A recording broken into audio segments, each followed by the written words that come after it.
got 3 young children, and if we're in the kitchen and it's raining outside and I say, children, please put your coats on, we're going out, they will say, Alexa, what's the weather today? And I've lost all the agency in my kitchen. I am no longer the top dog.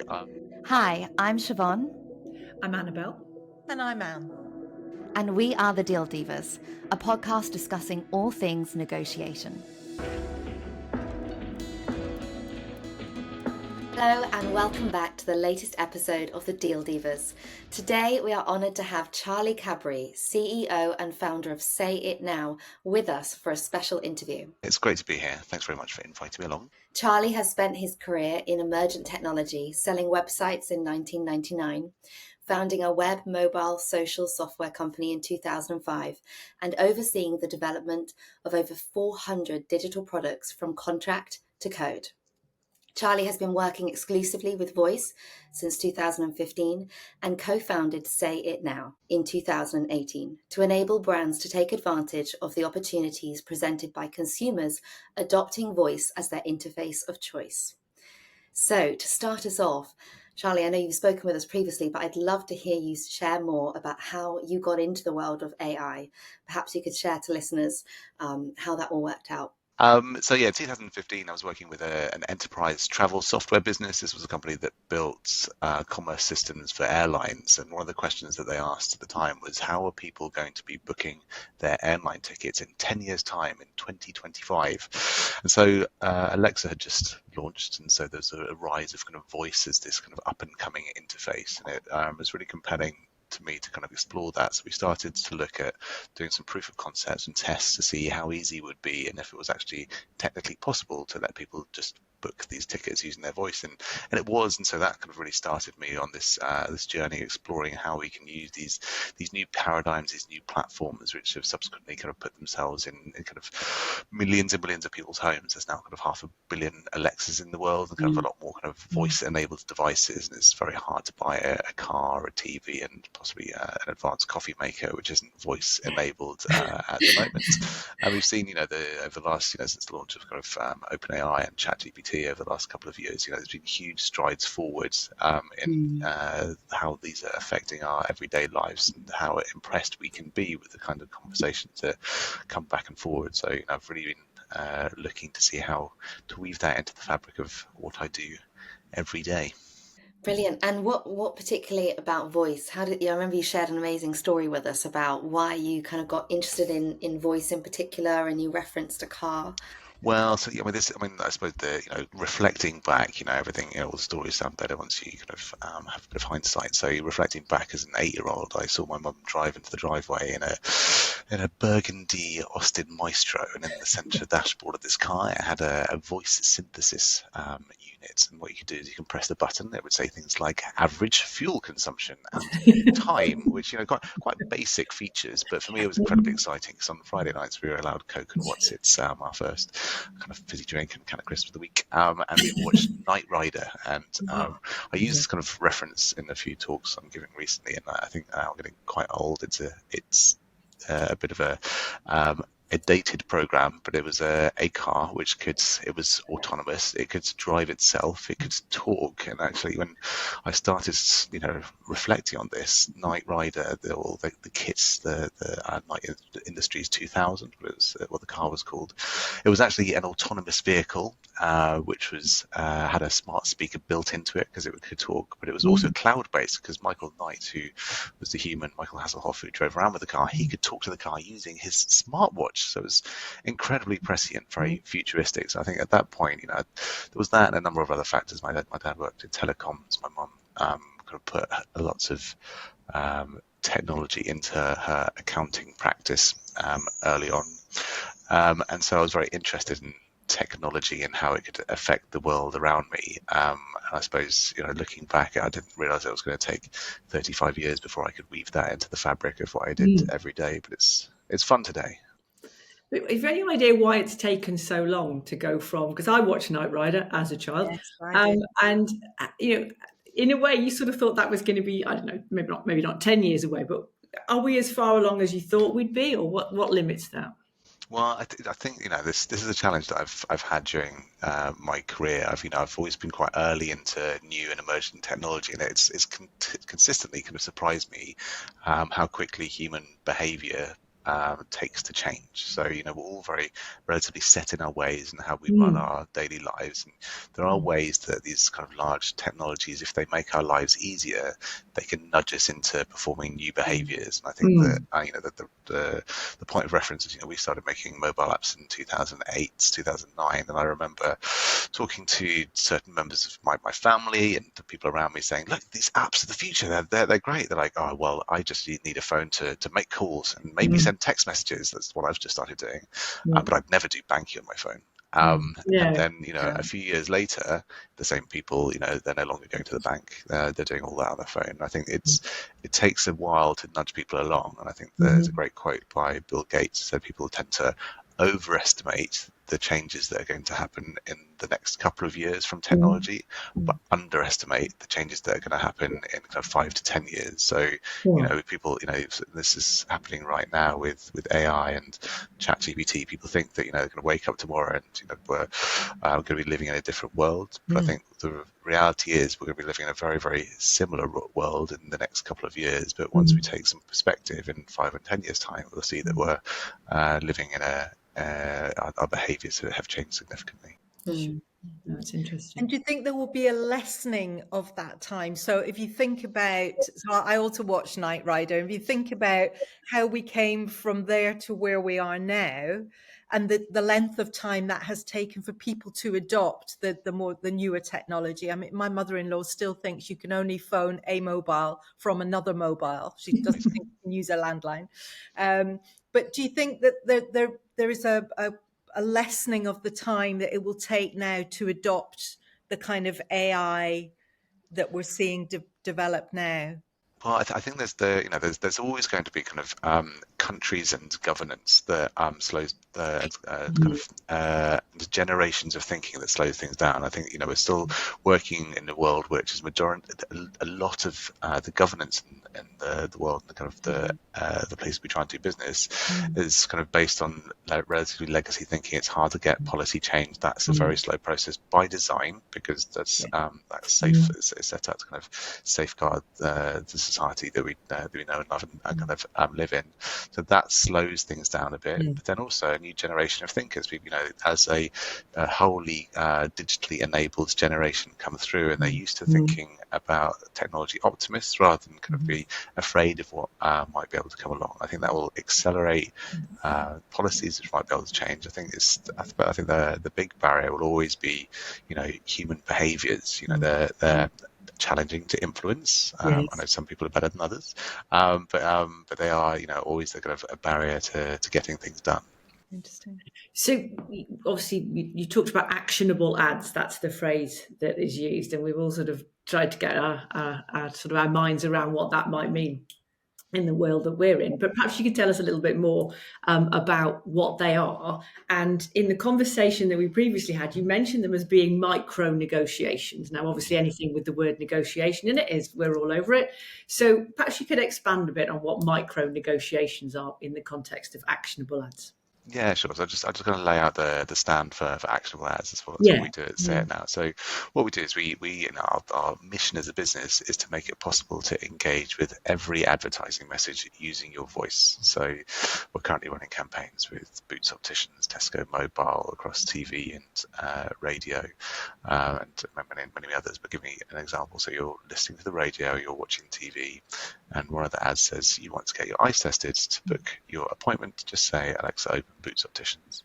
You then say, I do want to get my eyes tested. Alexa, open Boots Opticians. You have a short conversation that ends up with you having your appointment booked, and then you continue listening to the radio or watching the TV. It's useful for you as a consumer because you've got that task ticked off your to-do list really easily without having to get your phone out. You've been in a laid-back environment, enjoying your media, and you can engage. But from Boots, they can also understand exactly what adverts at what time of day people are engaging with, and they're making it easier for them to get those tasks completed. But advertising, it's all about creating a moment of inspiration and then driving the consumer to a point of action or a point of outcome. And the way that's always been done, from billboards outside to kind of TV ads or radio ads or even kind of online ads, they've always been very passive and static. So, they've tried to inspire you to take an action once you've got to leave that moment. But with what we've created with actionable ads, what the moment of inspiration inspires you to actually participate in the real world and say something out loud, fire up your vocal cords, and then you're participating, right? And so you're having a lived moment with that brand, which you then end up delivering against that action. So you start a conversation, it's permissive, you've decided to do that, so you are already bought in. That's a great first step towards that negotiation of booking that eye test, and then you have a delightful conversation that we can either we can choose to get voiced by Alexa's voice, but more often we get it voiced by the same talent that's voicing the commercial, so you feel like you're actually talking and engaging with that commercial, continuing that brand journey. And then we can change out we got some data and insights, we can see exactly what words you need to say and what tonality. If you want to make it exciting to book an eye test or responsible and serious to book an eye test, we can change that up and kind of do A/B testing to see which one of those conversational paths leads to a greater conversion point. So it's a very short, these conversations tend to be very, very short, but we can use data and insights in order to increase the likelihood of us reaching our goal there. That's amazing. It is amazing. I've never thought of that. Yeah. So the way that AI plays into this, where this is all going in the future, is that say we have the talent creating the radio ad or the TV ad, we can clone their voice, and then because it's relatively expensive to get someone back into the studio to record afterwards, and so it hasn't been viable in the past. But if we can clone that person's voice, then and we've got hundreds of thousands of people running through these kind of conversations, then we can test out a load along the way and create a kind of a self-optimizing feedback loop that understands exactly what needs to be said in what way by whom in order to reach the conversational goal. Really interesting. I mean, one of the things that we talk about in negotiations is the exact use of the language that you choose to use, or the way that you say it, and the signals that you give off, and how you take in all of this data. And of course, you don't get the chance necessarily to go back and rethink it and choose the perfect word. So it must be exciting for brands to be able to actually get that insight into their own. This is it, this is imagine if you could, and that's what we're bringing to the world. And so this is in some ways kind of creating your best negotiator, your best sales agent, your best kind of front of house, and that's where I see the huge opportunity for voice is as these conversations can become more expansive and behavior shifts to trust these assistants more and more. And I think that's anecdotal examples of kind of how trust has shifted in my house. I've got 3 young children, and if we're in the kitchen and it's raining outside and I say, children, please put your coats on, we're going out, they will say, Alexa, what's the weather today? And I've lost all the agency in my kitchen. I am no longer the top dog. And so this is an example of how this kind of shift of belief has happened just within ourselves. And when I tell people that, they're like, yeah, okay, I get it, I see that behavior in my house too. And there's so much potential for this. I'm booking appointments, purchasing products, all sorts of things, maybe even booking holidays and so on. If you have that moment of inspiration when you see an advert on television, gosh, what we're working with Travel Texas, Travel California, Travel Louisiana, EasyJet, loads of travel. It's interesting. I remember sitting in a sort of a big auditorium of probably about the year 2000, and as you say, watching a graph go up about talking about e-commerce and saying, once people have made one banking transaction, this is the curve of their sort of acceptance of where they'll go from there.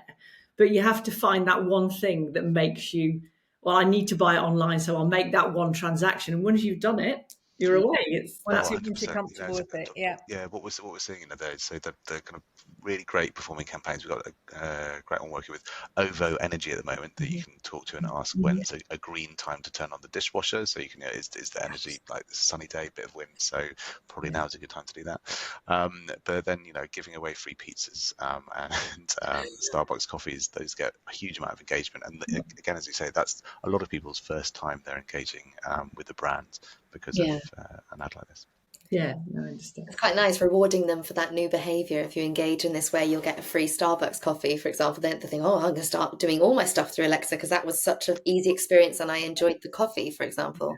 I just wish everyone shared your worldview. Yeah. How long do you think it will be before we start to see this coming through as a way of interacting and with brands and advertising? Well, today, turn on the radio. If you're listening on a smart speaker, you'll hear a whole lot of our ads running. So this isn't the future. This is very much the now. We've got a whole load of campaigns running on TV. And it's back to the whole behavioural change. Over the last few years, our job has been to educate the industry, so the advertising industry, working with all the kind of the top tier agency groups, that this exists. It's a good thing. It's good for consumers, and it's good for brands specifically because they get the data and insight. We can say like more people are engaging because they've been listening on Classic FM on a Monday morning than Spotify on a Tuesday afternoon. And so if they're spending £50,000 a week buying these ad spots, in week 2 they can use that insight to spend the same £50,000 but actually see a better return for the money they're spending. So it's quite easy. I just suddenly, when you mentioned that, just had an image of my daughter suddenly starting to order loads of stuff through Alexa. But I was thinking maybe what you manage that is you just block certain voices, because I know when she tried to speak before, it was like, I don't recognize your voice. Who's this? You aren't. When they say Exactly. But it's the same. It's the the same safeguard argument. against that. I was working through kind of mobile 10, 15 years ago. People would say exactly the same thing. It's like, the thing I'm most worried is people ordering things on my mobile phone. So what they did is they set up a pin on their phone, so kids could do the same thing. And it's exactly the same safeguarding tools that happen on smart speakers. So again, I can see how this plays out. Sort of delving, again back into this to negotiation. So the process, you're sort of a serial entrepreneur as well, and then into this piece, it obviously involves lots and lots of negotiations, and in particular, sort of rounds of fundings for this one. Perhaps you could tell us a little bit more about your negotiating sort of journey that you've been on and how you approach that. Well, so I'm the oldest of 8, and so a busy house, always with lots of siblings at home. I think I really do think that's the best place to begin. To find an outcome which ends up in peace and happiness is, I suppose, what I'm always trying to get towards. And I think that then along the way, as I said, as you kind of mentioned in your intro, that software business I set up, there was started with a friend of mine. We grew to a 45-person team during that time, and we were an agency business, so we were saying that we can build websites or apps or whatever, and there was always a point where people would come with a great idea that we did then have to chew, and then people would always want to understand the value that they were getting. So more and to deliver about 400 of those, we would have to see about 1,500 opportunities across your desk. And so not only are you talking to people about winning work, but then you're also hiring people and solving disputes during the project's delivery process, because there's always contentious issues. But the way that we always try to smooth that process is by over communication. So it's really easy to see that all conflict arises when communication drops, and that's not just kind of in quality, but it's in frequency as well. There's something I read recently, that people tend to assume the worst when things go silent, even when it's heading towards a good outcome. So there's a whole load along the way. But on the investment side of things, I've had over 1,000 investor meetings, and that was quite a steep learning curve, because you need to and actually in retrospect, I was thinking about this earlier this week, and there's a few things that are on your side, because you tell people, you set out your terms, right? This is our valuation, this is when the round's going to close, and you really take into that whole idea, this kind of with or without you energy, right? So this is going to happen with or without you, and and then you have the nuance of, but you're really important. So I think there's a few things at play there. So it's been exciting. Really interesting. Johnny, one of the things that people often say to us is that negotiations seem to expand on endlessly and kind of go on beyond the time that you hope they might be concluded. You bought a company in 100 days. Do you want to tell us a little bit about kind of the process, or how you were able to sort of expedite that? Yeah, well, so I think we had a good sprinkling of luck, which I think is how these good stories happen. So we were introduced to a business by a friend of mine in New York. It was a Canadian business. They had built the layer of technology that and this is summer 21, the layer of technology that we were planning to build throughout 2022, he was a very pragmatic, very seasoned entrepreneur, and he said, "Look, Charlie, what you need to do is to buy my company, and we can merge and go along together. And I'm a CTO. You've started the business with a chief product officer, but you don't have this technical piece, and I can fill that piece. And I'd love to join you guys on the journey." And I think the foundational bits there is, I read a book in 2014 by a guy called Daniel Priestley called The Key Person of Influence, and one of the things that he'd said in that book, or one of his others, maybe oversubscribed, it said, look, there's been billions of dollars put into the world to create these amazing social amplification channels like YouTube and LinkedIn. Well, just make sure you put content out there which will work while you're asleep, and that'll stand you well in the future. So I've always been quite good at creating videos and talking and trying to create assets that will that work for me while I'm asleep. And Norbert had watched a few of these videos, and that has kind of pre-qualified me as someone he already wanted to do business with. So in our first conversation, he was really excited. He said, "Look, Charlie, I've done some research. I've seen you talk. The vision and mission that you're explaining is very aligned to mine." So we started our first conversation with that kind of alignment, and so it was very clear that there was something here. He'd bought and sold companies before. He coached me a bit through the process. He said, "Look, if you're going to buy this," I'd never bought a company before. He said, "Look, you've got to raise money. You've got a valuation. We're just a share swap. Where I signed the IP and off we go." So I got him to meet my business partner. I then outlined exactly what I thought needed to happen. So we need to do some technical due diligence, but also kind of commercial due diligence. So we employed some third parties to run those processes. I then outlined exactly how long we thought everything should take. So there was the right amount of expectation set, and we targeted 3 months, and then we kept the communications going. So from that day on, we set a weekly meeting between myself and Norbert to make sure that we knew that the cadence was moving, and the excitement was building, because the reason that we wanted this to happen was because 1 + 1 = 5, right? This is really great and the right kind of outcome. So the commercial due diligence was progressing well. I then invited him to come to London to meet face to face. He was living in Canada at the time, and I said, "Look, you must stay in my house and spend some time with me and my family and meet the neighbours." And that's exactly what we did. It's my wife's birthday, and everyone's got a gut feel. Our lawyers were going crazy, like, "You can't talk to him. We need to get this all signed and sealed." Like, no, this is going to happen, and it's going to be okay. And so I think this maybe isn't best practice from a risk perspective, but if you're looking for speed, the arena that we operate in advertising technology, your biggest weapon is speed, and keeping that cadence alongside all of this has allowed us to announce this to market, which allowed us to sign big deals with Havas and WPP, and that then really and that helped us close the next round of funding really quickly. And so all of this kind of excitement and cadence, I think, was the winning bits there. But also, he's a malleable and fantastic person who's become a great business partner and friend. That sounds brilliant, and it sounds like a real negotiating high. One of the things that we ask people is to share some highs and lows, and I wonder if you've got a story from all of your experience that maybe wasn't such a great outcome, that wasn't such a fabulous sort of process and so on, but that you learned something useful or interesting from that. So I'm just thinking about the people who are listening to this, that they can take some of that learning that you got back into their world. But I think it's when the deals don't come off, right? And when you spend a whole, I think the hardest and most annoying negotiations that haven't come off have actually been with investors, with venture.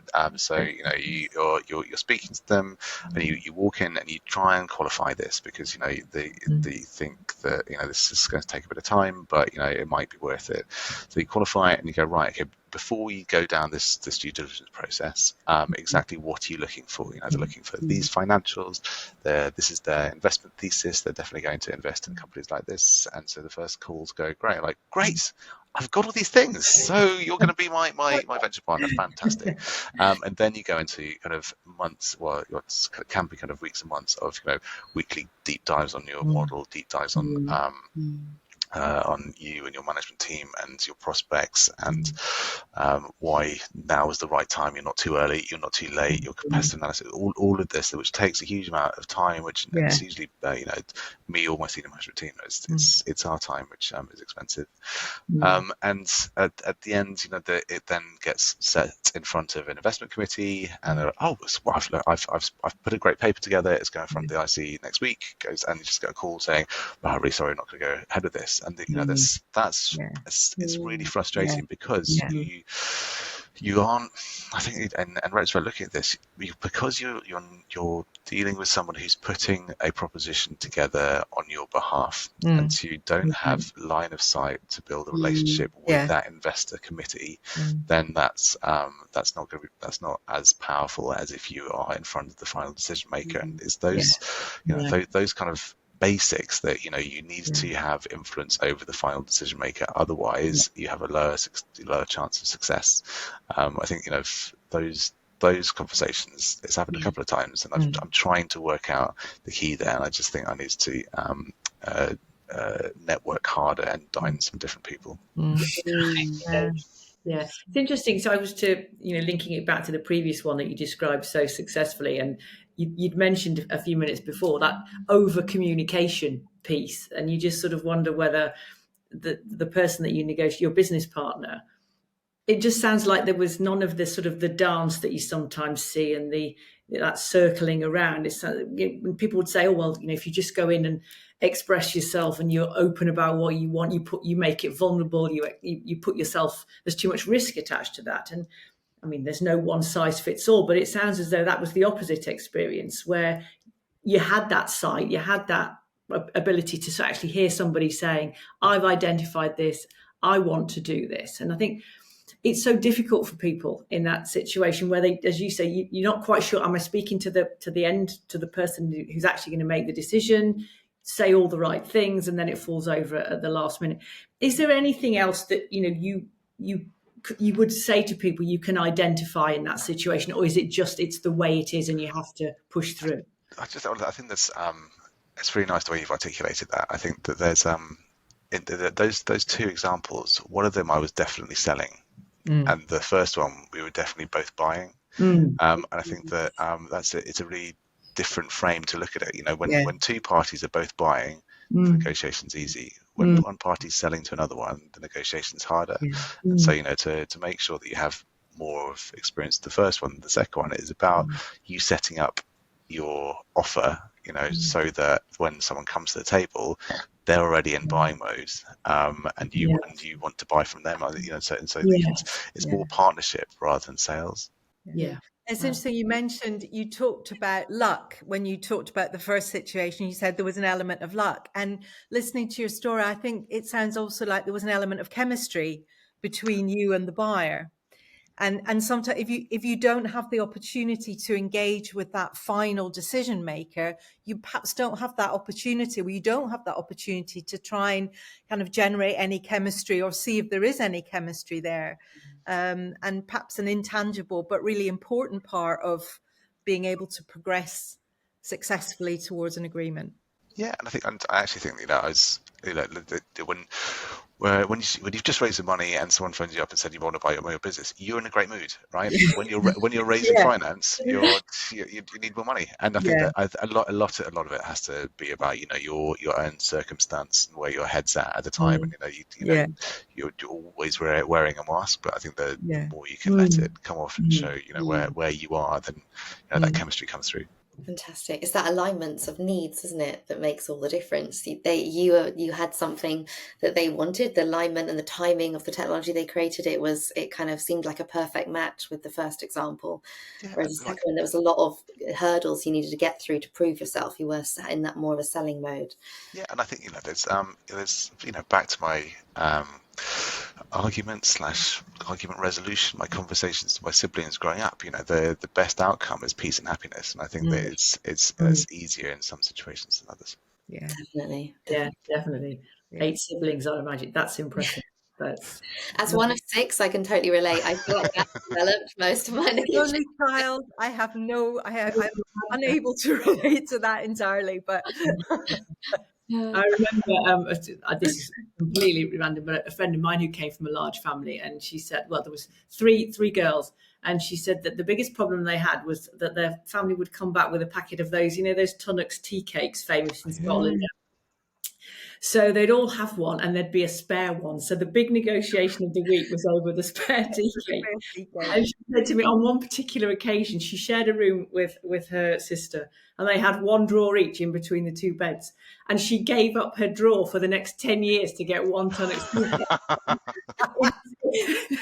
In terms of realistic proposals, I think she failed. Yeah, I hope she savoured every bite. Amazing. Oh gosh, that reminds me. The only child on that kind of cut and thrust of sibling negotiating. Yeah. Oh God. I don't know. The boxes of celebrations. My siblings, we get given a box of celebrations as from a relative that'd pop round, and they'd be like lining up how many Galaxy caramels, how many Maltesers, how many Mars. I'll trade you a Mars for a Malteser. No, that's worth 2 Mars. It was like trading. How much do you value this? And like you said, coming to a place of peace, right, Charlie? Because a punch up is the worst outcome. Indeed, you get no sweets. Yeah. All this emerging technology is interesting, Charlie, but negotiating sweets is where it's really at. I'm seeing that come back. Yeah. Okay. Brilliant. Well, thank you so much. It's really fascinating for me to hear about this, because I'm interested to know more about what's happening with AI, but I also, this is quite eye-opening, the things you're sharing. I can see how those micro negotiations can really build to a fantastic customer experience. One thing we like to ask our guests is, if you could go back to early on in your career and whisper in the ear of a younger self, what's, some piece of wisdom or advice that you'd give your younger self, what would you say that would be for you? I think I've mentioned it before. It would be to over communicate. The only time I argue with my colleagues and my wife is when I've got misaligned expectations. Try to be that project. I learned project management late, and I've had fewer conflicts since, right? And so if I say I'm going to be home at 7 o'clock, come home at 7 o'clock, right? Easy. And so aligned expectations, over communicate, and remember it is heading towards peace and happiness. That will make you happy. Yeah. Brilliant. Absolutely love that. Well, thank you very much, Charlie. And if anyone has any questions for ourselves or for Charlie, please email deal.divas@scotwork.com.